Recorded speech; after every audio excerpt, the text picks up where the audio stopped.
The news focus on the bad, but we have to create our culture to highlight the good. Don't the media dictate and tell us who we are. We are the best narrators of who we are. We are the narrators of who we are. I told someone I will spend the rest of my life. I'm 58 now. My goal right now is to spend the rest of my life pushing and building people. Welcome to Black Businesses Matter, a podcast about why Black businesses matter and the benefits of collaborating and advocating for Black businesses to drive impact. Each episode, we will cover legacy, hope, Black joy, funding sources, cultural shifts, equity, and so much more. We will provide inspiration and action while spreading some joy to a thriving community of Black business owners and leading thought leaders. Black Business Matters podcast is produced by the L3 Agency, a culturally sensitive influencer marketing and communications firm in Chicago, where relationships are our currency, passion is our profit maker, and people are our bottom line. I'm Larvetta Lofton, your host and founder of the L3 Agency. Welcome to another episode of Black Businesses Matter. I am super excited about my next guest because this man of God, leader, teacher has impacted my life, but he is impacting thousands, has impacted thousands through his ministry, prayer, and dedication to service.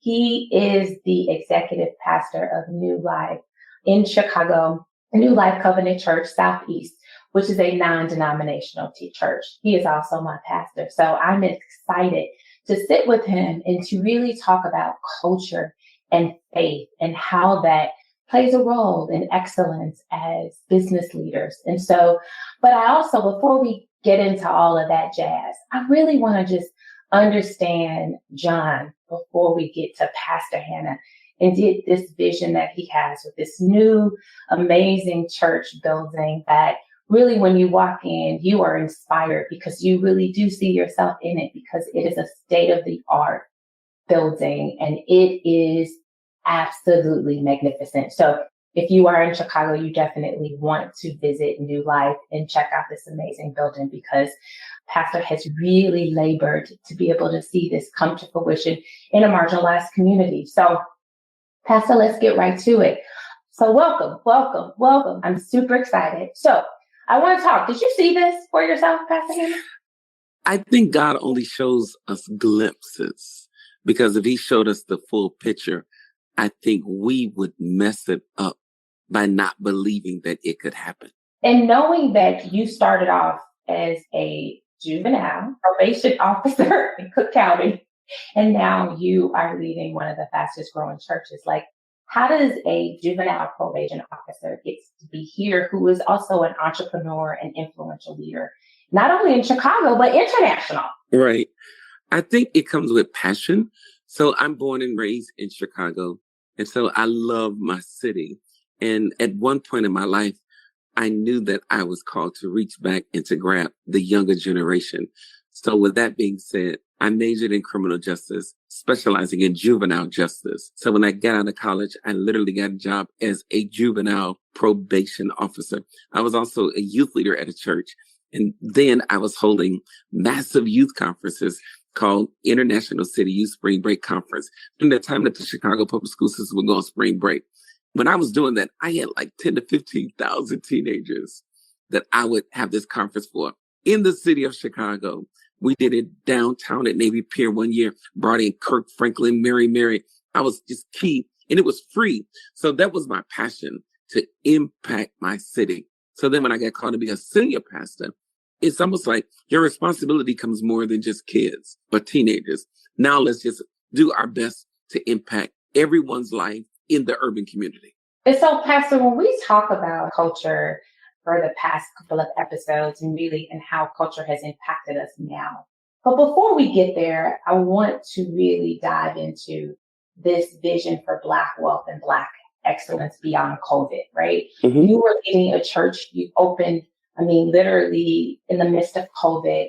And now as we move past COVID, what do you see as the vision for Black excellence in these marginalized communities? Yeah, I think that one of the things which COVID should have done was made every business on zone in on making sure that everything is in place. Your paperwork is in place. Your skill set is on point. COVID gave everyone the opportunity to stop and to lock in to make sure that you were good.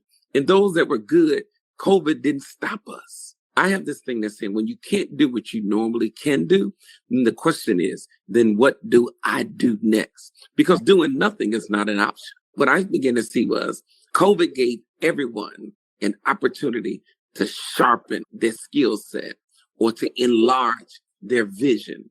As a church, we had to go from not just physical, but physical and virtual.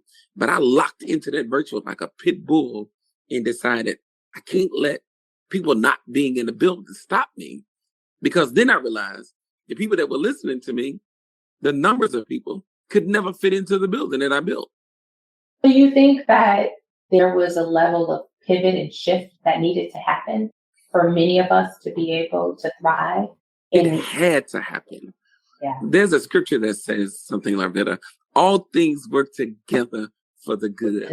Many people were upset. I saw many people throw in the towel. And I just want to challenge everyone. Like I said, when you can't do what you normally do, then the question is supposed to be, then what do I do next? Because doing nothing is not an option. That's good. And we talk about this oftentimes, like pastors as faith leaders. Do you see yourself as an entrepreneur, being a faith leader? Oh, I believe that there should be multiple streams of income. Before I was a pastor, I had business. I'm from the West Side. When I was single and I had a business, I had a jewelry business.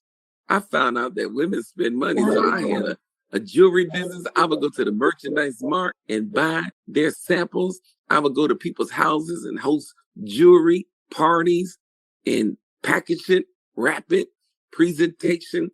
I would have pictures all around the wall with women wearing jewelry. I studied that thing. I sold neckties and handkerchiefs to men. I have always been a businessman. And I feel sorry for people that think that I'm only a preacher because you don't know me. I'm a landlord. I own property. I collect rent. I'm an author. I got a book deal. I get checks. I have an eyeglass line. I have t-shirts. I have hoodies. Oh, no. Can I tell you something like that? If I never took another dime from the church, I could still make it. Wow. Because the church is not my source. Good, Pastor. So being boxed in, I think, do you believe that Black churches have boxed in pastors in that regard and only see them as that? It's not just the churches have boxed them in. Many pastors, they box themselves in because you only think that you can only hold a microphone. But the question is, how often do you hold that microphone? Some people only hold that microphone once a week on Sundays. Some hold it twice a week, a midday Bible study, and then on Sundays. Question is, then what are you doing with them other 5 days? What do you have going on personally in your life? And then you should set your life up that you're not dependent upon anything, any one thing. Good. So as faith leaders, typically faith leaders are put, or in marginalized communities where there is some level of lack. Do you think that Black faith leaders have a responsibility to employ Black businesses? I believe this is me. You are only sent where there is a need. If there is no need, then there's no need for you. So as an African-American leader in the urban community, I knew that I was called to the urban community. I knew that I was called to impact my people. I'm a graduate of a HBCU. They build up your Black pride. Yes, they do. And they teach you self-worth. So I have a desire to see our community be better. So this is why we bought vacant lots. We entered into partnership with Habitat. We partnered with the Chicago Food Depository. We feed families. We clean our community. We open up a counseling center. We partner with Common to open up Art in Motion. Why? Because we understand that we are bigger than a microphone on Sundays. We talk about culture and understanding that. So we think from a culture standpoint, culture isn't just about, the color of our skin. Mm-mm. It is the way we commune. It is the way we behave. It's the way that are important to us.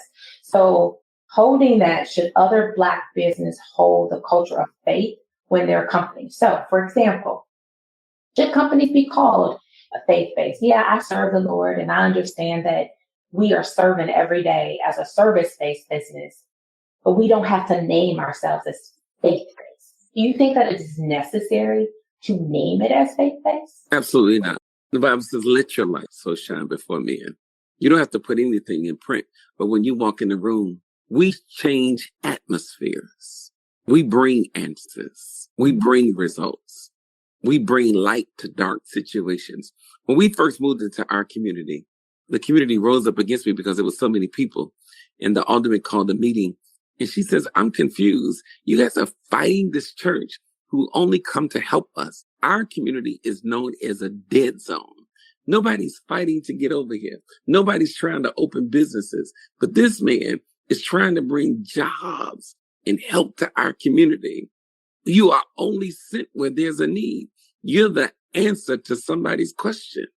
And we have to have that mentality. When I was doing research on, some of the largest entities that employ, the largest people on the South Side, and University of Chicago is one of them because of all the things that they do. And when we also took another step, Pastor, what we also discovered that churches become the largest employers of businesses because they need everything from janitorial, lawn, IT services, all these things. And so, but we've never looked at that. The church is really generating impact, to your point, 6 days a week.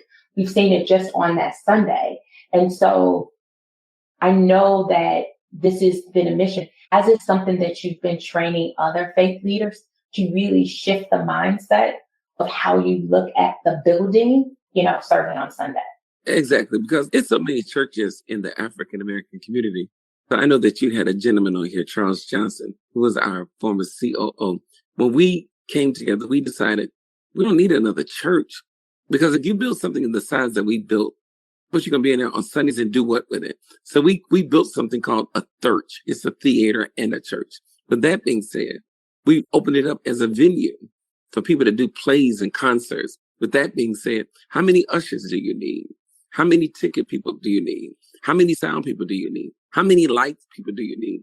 I mean, these are jobs that are coming into our community right now. Before we even open up that part, I have over 100 and something employees. So when you think about that, Lavetta, 100 and something employees. Now, how many people are in each family? That means that everybody in that house get to eat off of what? The church. Your rent is paid because a job is open here. Your kids to go to school. Why? Because a job has been open here. This is so much bigger. Unfortunately, people outside the church say, don't you just come to the Black community and take money out? Who are you talking to? Mm-mm. And there's a scripture that says, to whom much is given, much is required. Yeah. I believe that God blessed me with a facility, a church this size, because he could trust me. I tell our church all the time, 2 places I'm not going. That's jail and hell. I'm not stealing no money. That's good. I'm not doing it. But I take joy in the fact that I get to hire people and I get to see people expand and I get to push families. And the idea of knowing that when I research you, this unique pastor has impacted the world just with his, fun way of preaching. But then I also see how that you are changing lives and businesses are being created.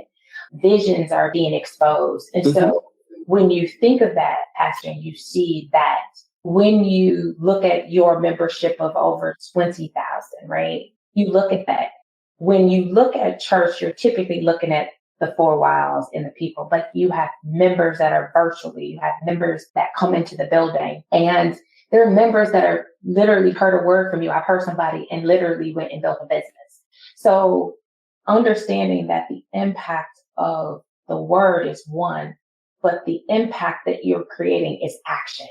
It's creating that level of action for individuals to believe that they can do that. And so what I want to talk is that, so from a culture standpoint, right, and understanding where we are, why does culture matter now more than ever, given where we are, and understanding that thing, because we've always looked at it as like, oh, you go to church, but really it's like, what is the culture behind what you do? And how does that impact you as a business leader? Because we've been talking about why Black businesses matter, right? And why they matter. So why does culture matter now more than ever? Culture matters now because it basically helps you also stay focused on your assignment. Like, Lavetta, I'm not your typical pastor, and I don't apologize for it either. My birthday party that I do every year, and I rent out a venue that can hold at least 2,025 or more people. And then we do it on Black Friday, and we make sure that we bring in 50 Black-owned small businesses to set up. And we spread the word. Not only come to have a good time, but come to support, and help let's build our culture.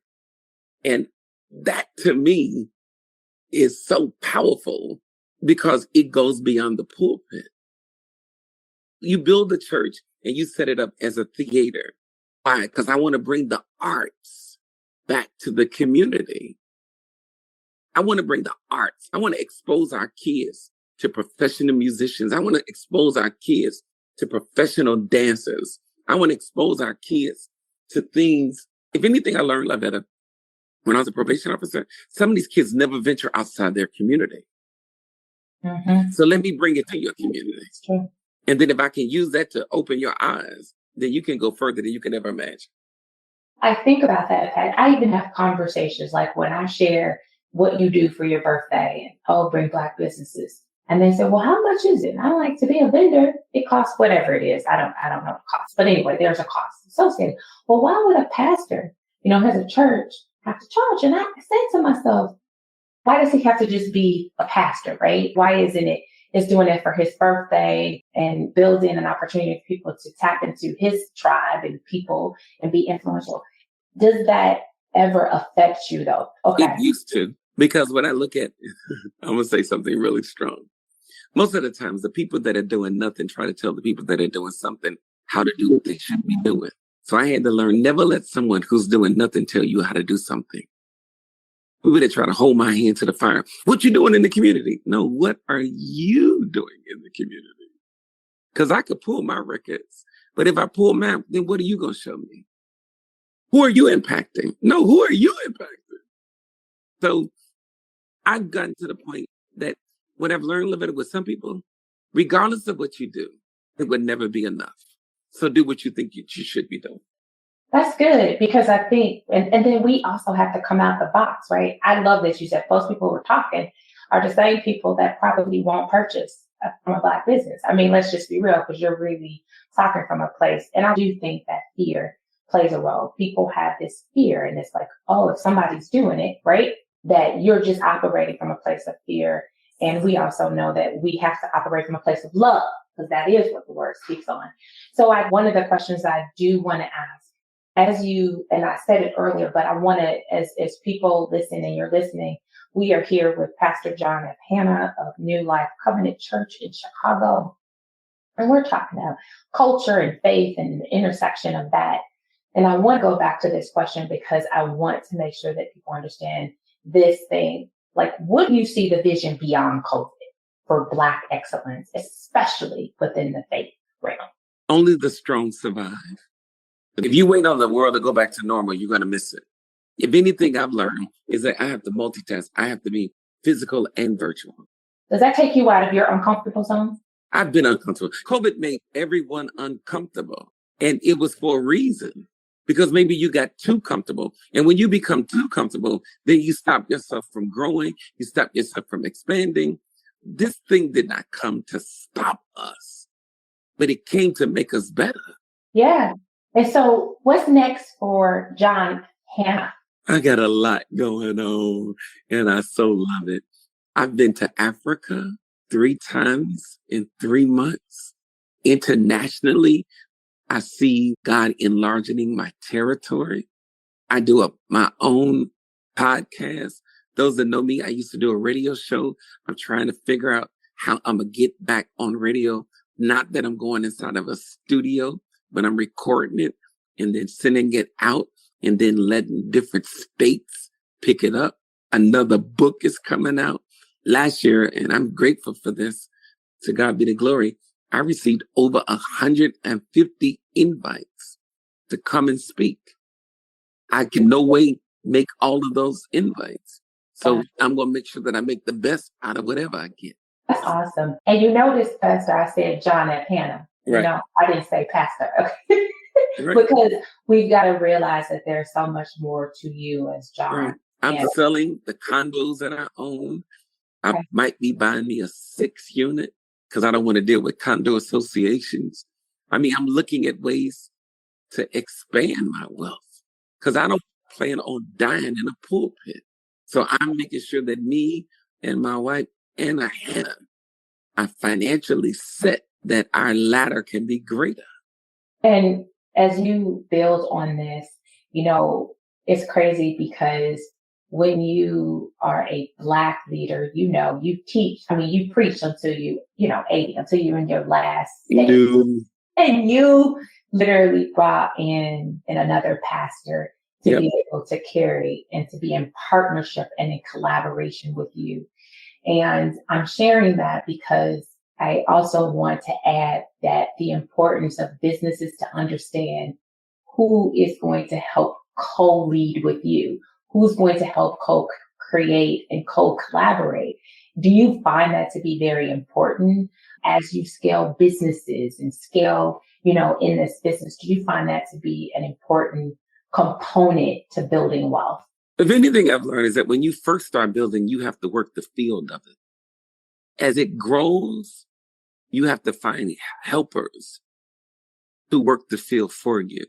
As it continue to grow, you have to remove yourself from the field to the tower to watch over the field. What burned people out is the field is growing, but your help hasn't grown. The older you get, you don't work as hard. You need to work smarter. I began to plan. Our stage is too big for one person to stand on it by itself.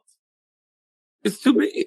You have to be secure in who you are and not allow jealousy and intimidation to stop you from reaching for the help that you need. Because you should only reach for people who can help fill the areas that you're not that good in. And you need a duplicate of yourself. Yeah. When you say remove, do you know at that point, should you remove? At what point do you know that it's time to remove yourself and bring in? When it begins to break you down, when it begins to take a toll on you physically, mentally, and emotionally, that means that you need help.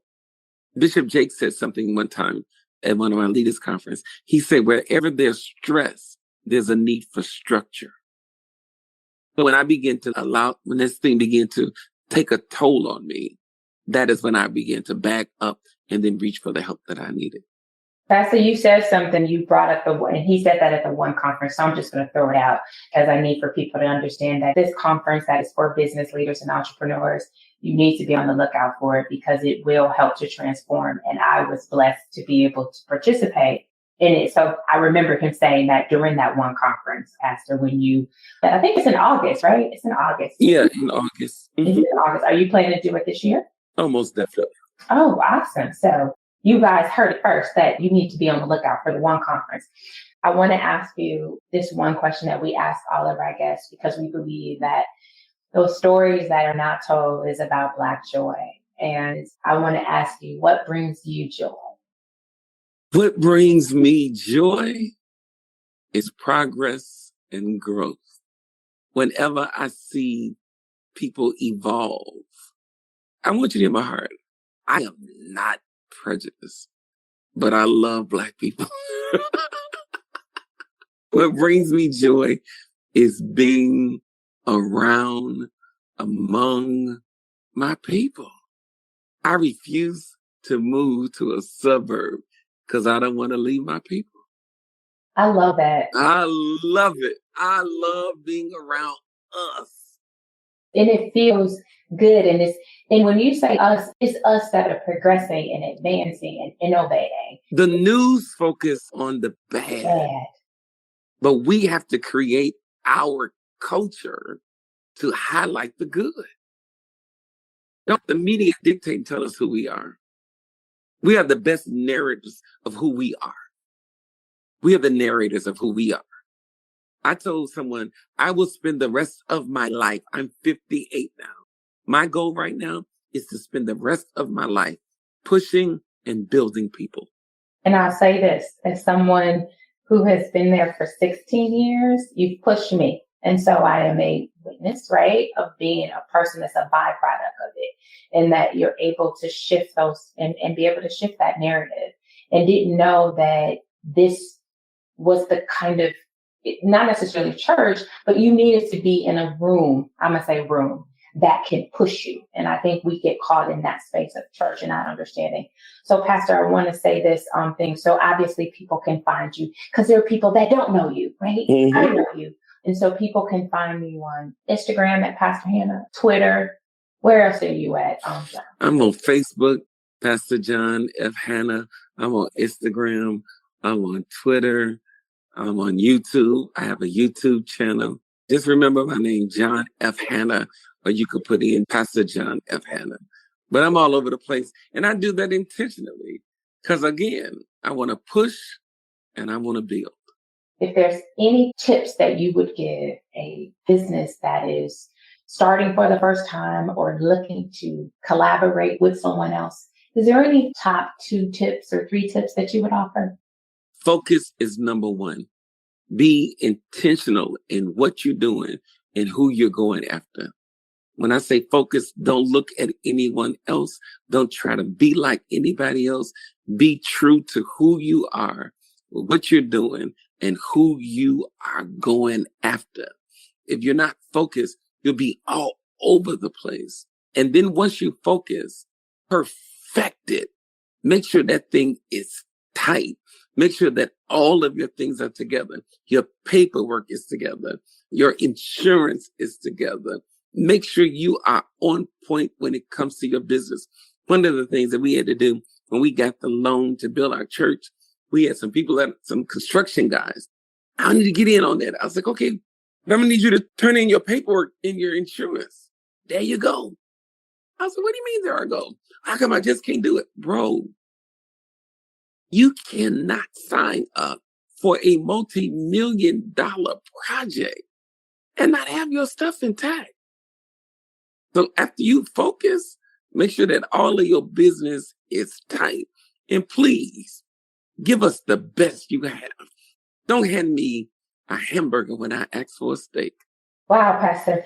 I appreciate you just being on with me and allowing for this opportunity for people to see John F. Hannah, who is outside of pastoring and who has helped to be an impact leader, entrepreneur, investor, because you do invest in other business opportunities and in people. And we need to be able to see that from you.